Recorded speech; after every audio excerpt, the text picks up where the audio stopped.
I never thought breaking up with my ex would turn into a full-blown nightmare. We'd only dated for about 8 months. Nothing too serious, just two adults trying to make it work. But his mom, oh, his mom was something else. Controlling, manipulative, the kind of woman who thought her son was a gift from heaven and that any girl who dated him should be grateful. A few weeks after the breakup, I started getting these weird texts from unknown numbers. They weren't threats at first, more like snide little comments. You'll never find someone like him. You should be ashamed of what you did. Everyone at church knows what kind of girl you are. At first, I laughed it off. I thought maybe it was my ex being petty, or one of his friends trying to stir the pot. But then, someone started showing up near my apartment, just watching. I'd see a silver sedan parked across the street, the same one, over and over. And when I finally confronted my ex about it, he said, "Oh, you must be imagining things." That's when I knew something wasn't right. And when I found out who was behind it, I realized this wasn't just some petty breakup drama. It was something darker, and it was about to blow up in a way his mom never saw coming. After that last talk with my ex, I couldn't shake the uneasy feeling. Every night, that same silver sedan sat parked across from my building. I started taking pictures, license plate, make, model, just in case. I wasn't going to be the crazy ex everyone ignored while something dangerous brewed in the background. A few days later, one of those unknown numbers texted me again. Greater than, you think people don't know the truth about you. Wait until Sunday. That one hit different. Sunday, the same day his mom's church held service. My gut twisted. I screenshotted the message and ran the number through a reverse lookup app. It didn't give me much, but one name popped up, Sandra M. That was his mom's name. My heart dropped. It couldn't be. A grown woman, harassing her son's ex. I dug deeper. The number was registered to a small business she co-owned with a church friend. That's when everything clicked. The texts, the car, the gossip I'd been hearing from mutual friends. His mom had been going around telling people I led her son astray, that I was a homewrecker, and that God would expose me. But she wasn't waiting for God, she was doing the exposing herself. That's when I decided, if she wanted a show, I was going to give her one.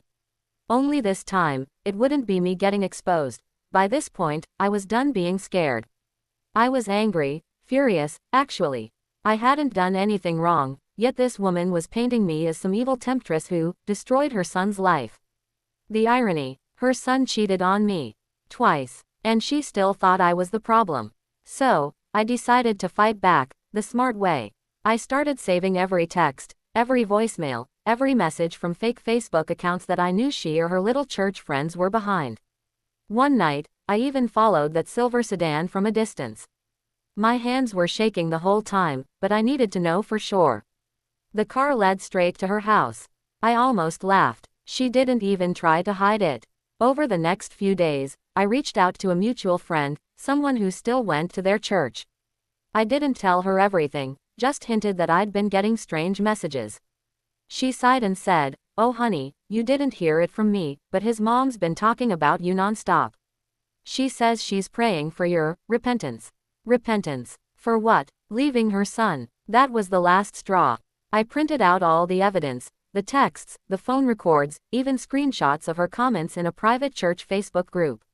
My plan was simple. Let the truth come out. Where it hurt her most, right inside her perfect little church community. But I had no idea how explosive it would get once I actually pulled the trigger. By Saturday night, I had everything ready. My printer had practically overheated from all the screenshots I printed, every text, every fake account, every timestamp that linked back to her. I even highlighted the ones that came directly from her business number. I didn't want revenge at first. I just wanted peace. But after weeks of being harassed, followed, and humiliated, I realized peace wasn't coming unless I took it back myself. So I came up with a plan. Her church live-streamed every Sunday service on Facebook. They had a comment section, open to the public. I figured if she loved spreading rumors in God's house, maybe it was time the congregation saw what their prayer warrior was really doing behind the scenes. I made a new account, uploaded all the screenshots to a cloud folder, and scheduled a post to drop exactly 10 minutes into the Sunday sermon, the time she usually stood up front, leading worship. The post read, Greater than, since Sandra likes talking about me at church, maybe the church should see what she's been sending behind closed doors. God bless heart. I linked the folder right under it. That night, I barely slept. My heart was racing with a mix of fear and adrenaline. I kept asking myself if I was going too far. But then I remembered every cruel text, every fake rumor, and every time I'd looked over my shoulder. No, I wasn't the villain here. When Sunday morning came, I sat on my couch with a cup of coffee, phone in hand, and watched the live stream load. She was there, smiling at the pulpit, pretending to be holy. And right on cue, my post went live. At first, it was quiet, just the usual upbeat worship music, people clapping, hands raised. My post had only been up for about 30 seconds when I saw the first few comments pop up under the church's livestream. Then it snowballed. Fast. The chat section started blowing up. People were tagging the pastor, others were asking, is this true? And, who's Sandra texting? Within a minute, the church's Facebook stream had over 100 new comments. I could see her face on camera as someone from the front row whispered something in her ear. Her smile faltered. Then she looked straight toward the media booth, confused and panicked. I almost felt bad, almost. Then the pastor stopped mid-sermon. You could tell something was seriously wrong. He said, I'm being told there's been an online disruption. That's when Sandra tried to grab her phone, but people around her were already murmuring. Some had their own phones out, scrolling. I knew they were reading the texts, the ones where she called me a trashy little homewrecker, a Jezebel, and even worse things I won't repeat. The live stream suddenly cut out. My post, though, it had already been shared nearly 200 times. Screenshots were everywhere. I even saw a few of her church friends commenting things like, this can't be real, and, Sandra, please tell me this isn't you. My heart was pounding. My hands were shaking. I knew I'd just lit a fire that couldn't be put out. But what came next was beyond anything I could have imagined, because the church didn't just turn on her. They decided to investigate everything. By Monday morning, the church's Facebook page had completely locked down, no comments, no posts, nothing. But the damage was already done. Screenshots of my post had spread everywhere in town.